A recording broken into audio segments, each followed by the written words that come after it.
ചെറിയ പ്രായമാണ്, എനിക്ക് പഠിക്കണം. ഇന്ന് നെയ്യാറ്റിൻകരയിൽ ഷാരോൺ വധക്കേസിലെ വാദം ഈ ഘട്ടത്തിൽ പുരോഗമിക്കുമ്പോൾ ഒന്നാം പ്രതിയായിട്ടുള്ള ഗ്രീഷ്മ കോടതിയിൽ പറഞ്ഞ വാക്കുകളാണിവ. കേരളം ഉറ്റുനോക്കുന്ന ഷാരോൺ വധക്കേസിൽ ഇന്ന് വിധിയുണ്ടാകുമെന്നാണ് ആദ്യഘട്ടത്തിൽ പ്രതീക്ഷിച്ചതെങ്കിലും ഇന്ന് വിധിയുണ്ടാകില്ല. പ്രതികളുടെ അടക്കം വാദം വിശദമായി കേൾക്കാനാണ് കോടതി തീരുമാനിച്ചിരിക്കുന്നത്. ഈ ഘട്ടത്തിൽ പ്രോസിക്യൂഷനും അതുപോലെ തന്നെ പ്രതിഭാഗവും തൻ്റെ വാദങ്ങൾ ശക്തമായി കോടതിയിൽ ഉയർത്തുകയാണ്. ഒരുപക്ഷെ ആദ്യ സമയങ്ങളിലൊന്നും കേട്ടുകേൾവി ഇല്ലാത്ത കണക്കുള്ള ഒരുപക്ഷെ വിക്ടിമിനെ പോലും പഴിക്കുന്ന രീതിയിലുള്ള വാദങ്ങളാണ് പ്രതിഭാഗം ഈ ഘട്ടത്തിൽ ഉയർത്തുന്നത് എന്നുള്ളത് ശ്രദ്ധേയമാണ്. അതായത് ഷാരോൺ ഗ്രീഷ്മയെ പിന്നാലെ നടന്ന് ശല്യം ചെയ്യുന്ന രീതിയിലേക്കുള്ള പ്രവർത്തികൾ ഉണ്ടായി. കിടപ്പുമുറിയിൽ അടക്കമുള്ള ദൃശ്യങ്ങൾ പകർത്തുന്ന സാഹചര്യം ഉണ്ടായി. മറ്റൊരു വിവാഹ ബന്ധം വന്നപ്പോൾ തനിക്ക് കിട്ടാത്തത് വേറൊരാൾക്കും കിട്ടണ്ട എന്നുള്ള രീതിയിലുള്ള ചില വാദങ്ങൾ, ചില നടപടികളൊക്കെ ഷാരോണിന്റെ ഭാഗത്ത് നിന്ന് ഉണ്ടായി എന്നുള്ള രീതിയിലുള്ള ചില വാദങ്ങളാണ് ഈ ഘട്ടത്തിൽ പ്രതിഭാഗം കോടതിയിൽ ഉന്നയിക്കുന്നത്. ആ സമയത്ത് പ്രോസിക്യൂഷനും വളരെ ശക്തമായ രീതിയിലുള്ള വാദങ്ങളുടെ വലിയൊരു നിര തന്നെ തെളിവുകളുടെ ഉൾപ്പെടെ അടിസ്ഥാനത്തിൽ കോടതിയിൽ നിരത്തുകയാണ്. അതായത് ഇതൊരു അപൂർവങ്ങളിൽ അപൂർവമായ കേസായി പരിഗണിക്കണം, ഒരുപക്ഷെ കേട്ടുകേൾവി ഇല്ലാത്ത ഒരു സംഭവമാണ് എന്നുള്ള രീതിയിൽ വലിയ ശക്തമായ പ്രതിരോധം പ്രോസിക്യൂഷൻ കൂടി സൃഷ്ടിക്കുന്നുണ്ട്. പക്ഷേ ഈ ഘട്ടത്തിൽ വലിയ രീതിയിലുള്ള മാറ്റങ്ങൾക്കൊന്നും അല്ലെങ്കിൽ എന്താണ് ഈ ഒരു പ്രതിഭാഗം ശ്രമിക്കുന്നത് എന്ന് വെച്ച് കഴിഞ്ഞാൽ ഒരുപക്ഷെ വധശിക്ഷയിലേക്ക് കാര്യങ്ങൾ എത്താതിരിക്കാൻ വേണ്ടിയുള്ള ശക്തമായ വാദമുഖങ്ങളാണ് പ്രതിഭാഗം ഉയർത്തുന്നത്. കാരണം ഒരുപക്ഷെ അപൂർവങ്ങളിൽ അപൂർവമായ ഒരു കേസായി പരിഗണിച്ചുകൊണ്ട് വധശിക്ഷ കൊടുക്കുന്ന ഒരു സാഹചര്യം ഉണ്ടായിക്കഴിഞ്ഞാൽ ഈ അപ്പീലിനടക്കം മേൽക്കോടതികളിൽ പോകുമ്പോൾ അതൊരു തടസ്സമായി മാറും. അതായത് ഒരുപക്ഷെ ഇളവ് കിട്ടിയാൽ പോലും, ശിക്ഷയിൽ ഇളവ് കിട്ടിയാൽ പോലും പുറം ലോകം കാണാത്ത രീതിയിൽ കഠിന തടവ് അല്ലെങ്കിൽ ആയുഷ്കാലം കഠിന തടവ് എന്നുള്ള രീതിയിൽ പോലും കാര്യങ്ങൾ എത്താൻ സാധ്യതയുണ്ട്.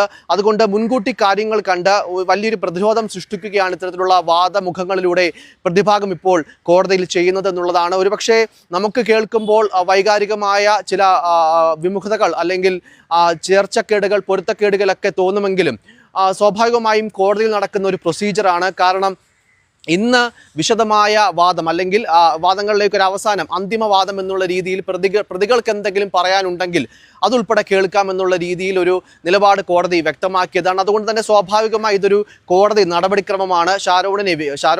ഷാരോനാണ് ഈ ഒരു കേസിലെ വിക്ടിം എന്ന് നമുക്കെല്ലാം അറിയാമെങ്കിൽ പോലും പ്രതിഭാഗത്തിനും പ്രതികൾക്കും പറയാനുള്ളത് കേൾക്കാനൊരു അവസരം കോടതി നൽകുമ്പോൾ അത് പരമാവധി പ്രതിഭാഗം പ്രയോജനപ്പെടുത്തുന്നുണ്ട് എന്നുള്ളത് മാത്രമാണ് മനസ്സിലാക്കേണ്ടത്. എന്തായാലും ശിക്ഷാവിധി ഒന്നും ഉണ്ടാവില്ല എന്നുള്ള കാര്യം ഉറപ്പിച്ച് പറയാൻ സാധിക്കുന്ന ഘട്ടമാണ്. ശിക്ഷാവിധി എന്നത്തേക്ക് ഉണ്ടാകും എന്നുള്ള കാര്യത്തിലും ഇന്ന് തീരുമാനമുണ്ടാകും. എന്തായാലും ഈ ഒരു പ്രമാദമായ കേസിൽ, കേരളം ഉറ്റുനോക്കുന്ന ഷാരോൺ വധക്കേസിൽ ഒന്നാം പ്രതി ഗ്രീഷ്മ തന്നെയാണെന്ന് കോടതി കണ്ടെത്തി കഴിഞ്ഞു. അതുപോലെ തന്നെ ഗ്രീഷ്മയുടെ അമ്മ സിന്ധുവിനെ തെളിവുകളുടെ അഭാവത്തിൽ അല്ലെങ്കിൽ ഈ ഒരു ഗൂഢാലോചനയിലുള്ള പങ്കൊക്കെ പ്രത്യക്ഷത്തിൽ തെളിയിക്കാൻ പ്രോസിക്യൂഷന് കഴിയാതിരുന്നൊരു സാഹചര്യത്തിൽ അമ്മയെ വെറുതെ വിടുന്ന ഒരു സാഹചര്യം ഉണ്ടായി. ആ രീതിയിൽ കേസിലെ ഒന്നാം പ്രതി ഗ്രീഷ്മ തന്നെയാണ്. രണ്ടാം പ്രതി എന്ന് പറയുന്നത് അമ്മാവനായിട്ടുള്ള നിർമ്മൽ കുമാരൻ നായരുമാണ്. അതിൽ മറ്റ് മാറ്റങ്ങളോ അല്ലെങ്കിൽ കൂടുതൽ വിശദാംശങ്ങളോ ഒന്നും പുറത്തുവരേണ്ട കാര്യമില്ല. കോടതി അത് വ്യക്തമാക്കിയതാണ്. കുറ്റക്കാർ തന്നെയാണ് ഗ്രീഷ്മയും നിർമ്മൽ കുമാരൻ നായരും. ഗ്രീഷ്മയുടെ അമ്മാവനായിട്ടുള്ള നിർമ്മൽ കുമാരൻ നായരും കുറ്റക്കാരാണെന്നുള്ള കാര്യം കോടതി കണ്ടെത്തി കഴിഞ്ഞു. ഇനി എന്ത് ശിക്ഷയാണ് പ്രതികൾക്ക് കിട്ടുന്നത് എന്നുള്ള കാര്യത്തിലായിരുന്നു ഇന്ന് തീർപ്പുണ്ടാകേണ്ടത്. അതെന്തായാലും ഇന്നുണ്ടാകില്ല. ആ രീതിയിലുള്ള വാദപ്രതിവാദങ്ങളാണ് ഈ സമയത്ത് കോടതിയിൽ കടുക്കുന്നത് എന്നുള്ളതാണ്. എന്തായാലും തനിക്ക് പരമാവധി ശിക്ഷ നൽകണമെന്ന ആവശ്യം പ്രതിക്ക്, അതായത് തനിക്ക് ചെറിയ പ്രായമാണ്, തനിക്ക് ശിക്ഷയിൽ ഇളവുണ്ടാകണമെന്ന് ഗ്രീഷ്മ പറയുമ്പോൾ പ്രതിക്ക് പരമാവധി ശിക്ഷ നൽകണം, ശിക്ഷ ഉറപ്പാക്കണം എന്നുള്ള ഒരു വാദമാണ് പ്രോസിക്യൂഷൻ കോടതിയിൽ ഉന്നയിക്കുന്നത്. അതായത് അപൂർവങ്ങളിൽ അപൂർവമായ കുറ്റകൃത്യം തന്നെയാണ്. ഒരു ഡെവിളിഷ് തോട്ട്, അതായത് ഒരു പൈശാചിക ചിന്തയുള്ള വ്യക്തിയാണ്. അത്തരത്തിലുള്ളൊരു കൃത്യമാണ് വളരെ ആസൂത്രിതമായി ഷാരോണിന് നേരെ നടന്നത് എന്നുള്ളത് പ്രോസിക്യൂഷൻ വളരെ ശക്തമായി തന്നെ വാദിക്കുന്നു. ഗ്രീഷ്മ ദയ അർഹിക്കുന്നില്ലെന്നും പരമാവധി ശിക്ഷയായ വധശിക്ഷ തന്നെ നൽകണമെന്നുമാണ് കോടതിയിൽ പ്രോസിക്യൂഷൻ പറയുന്ന കാര്യം. സമൂഹം തന്നെ ഞെട്ടിയ ഒരു ആസൂത്രിത കൊലപാതകമാണ്.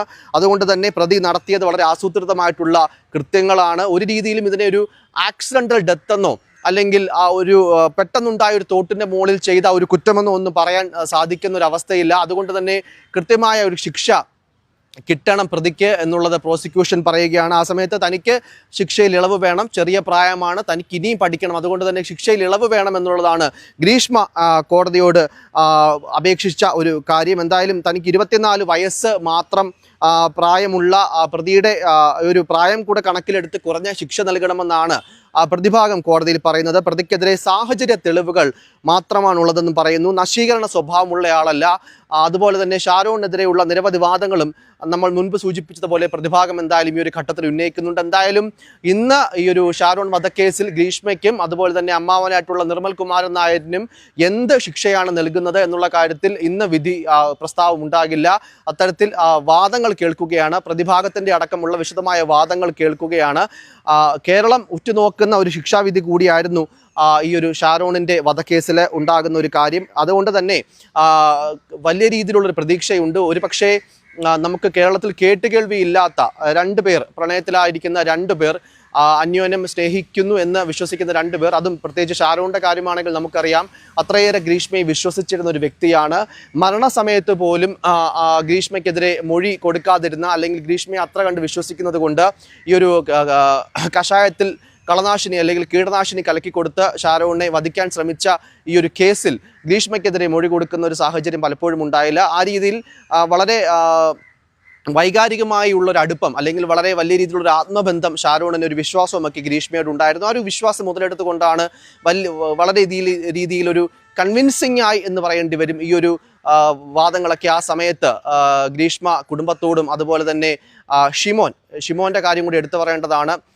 ഷാരോണിന്റെ സഹോദരനായിട്ടുള്ള ഷിമോൻ ആയിരുന്നു കൃത്യമായി ഈ ഒരു കേസിൽ ഗ്രീഷ്മയാണ് പ്രതിസ്ഥാനത്തുള്ളത് എന്നുള്ള കൃത്യമായ ഒരു ലീഡിലേക്ക് കാര്യങ്ങൾ എത്തിച്ചത് ഷിമോനായിരുന്നു. ഷിമോൻ ആ സമയത്ത് ആയുർവേദം പഠിക്കുന്ന വിദ്യാർത്ഥിയായിരുന്നു, നിലവിൽ ആയുർവേദ ഡോക്ടറാണ്. അതുകൊണ്ട് തന്നെ ഈ ഒരു കഷായത്തിൻ്റെ പേരും മറ്റുമൊക്കെ ചോദിക്കുമ്പോൾ ഗ്രീഷ്മയുടെ ചില മൊഴികളിലെ വൈരുദ്ധ്യവും മറ്റും കണ്ട്, അല്ലെങ്കിൽ ഈ ഒരു കഷായം കുടിച്ചു കഴിഞ്ഞാൽ ഒരു രീതിയിലും ഇത്തരത്തിലുള്ള മരണാസന്നമായേക്കാവുന്ന അപകടങ്ങൾ ഉണ്ടാകില്ല എന്നുള്ളത് കൃത്യമായ ഒരു ബോധ്യമുള്ള ഒരു മെഡിക്കൽ വിദ്യാർത്ഥി എന്നുള്ള നിലയിലും ഷിമോൻ ഈ കേസിൽ ഉടനീളം നടത്തിയ ഇടപെടലുകളും അതുപോലെ തന്നെ മുൻകൈയും വളരെ പ്രശംസ അർഹിക്കുന്നുണ്ട്, മാതൃകാപരമാണെന്ന് കൂടി പറയേണ്ടി വരും. എന്തായാലും കൊലപാതകം, അതായത് സെക്ഷൻ 302 ഉൾപ്പെടെ ഇന്ത്യൻ ശിക്ഷാ നിയമത്തിലെ വിവിധ വകുപ്പുകൾ പ്രകാരം ഗ്രീഷ്മ കുറ്റക്കാരിയാണെന്നായിരുന്നു കോടതി വ്യക്തമാക്കിയിരുന്നത്. IPC സെക്ഷൻ 201 പ്രകാരമാണ് ഇതുപോലെ അമ്മാവനായിട്ടുള്ള നിർമ്മൽ കുമാരൻ നായർ കുറ്റക്കാരനായത്. 2022 ഒക്ടോബർ 14 കേരളത്തിന് തന്നെ നടക്കിയ ഈ ഒരു ഷാരോൺ വധം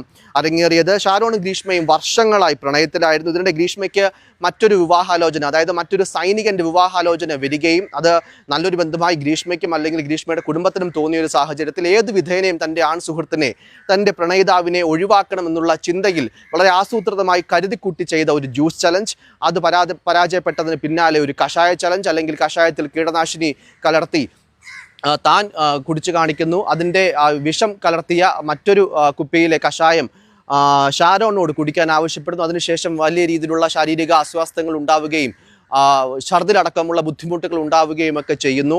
പിന്നീടാണ് ഈ ഒരു ഷീമോന്റെ അടക്കം ഇടപെടലുകൾ കൊണ്ട് ഗ്രീഷ്മ എന്തോ ഒരു സാധനം, വിഷാംശമുള്ള എന്തോ ഒരു സാധനം, മരണകാരണമായേക്കാവുന്ന എന്തോ ഒരു സാധനം കഷായത്തിൽ കലക്കി കൊടുത്തിരിക്കുന്നു എന്നുള്ള സംശയമൊക്കെ ബലപ്പെട്ടത്. ആദ്യഘട്ടത്തിൽ പോലീസിന്റെ ഭാഗത്ത് നിന്ന് ചെറിയ വീഴ്ചകളൊക്കെ സംഭവിച്ച ഒരു കേസാണെന്ന് കൂടി പറയാതിരിക്കാൻ സാധിക്കില്ല. പക്ഷേ ക്രൈംബ്രാഞ്ചിന്റെ കയ്യിലേക്ക് ഈ ഒരു കേസ് കിട്ടിയ സാഹചര്യം മുതൽ വ്യക്തമായ ഡിജിറ്റൽ എവിഡൻസുകൾ അടക്കം ശേഖരിക്കുന്ന, അല്ലെങ്കിൽ കൃത്യമായ മൊഴിയെടുപ്പ് പ്രതികളെ ചോദ്യം ചെയ്യുന്ന ഒരു സാഹചര്യത്തിലേക്ക് വന്നപ്പോഴാണ് ഇതിൻ്റെ ഒരു നെല്ലും പതിരും തിരിച്ചറിഞ്ഞത് എന്ന് പറയേണ്ടി വരും. ആ രീതിയിൽ ജ്യൂസ് ചലഞ്ച് ആദ്യം നടത്തുന്നു.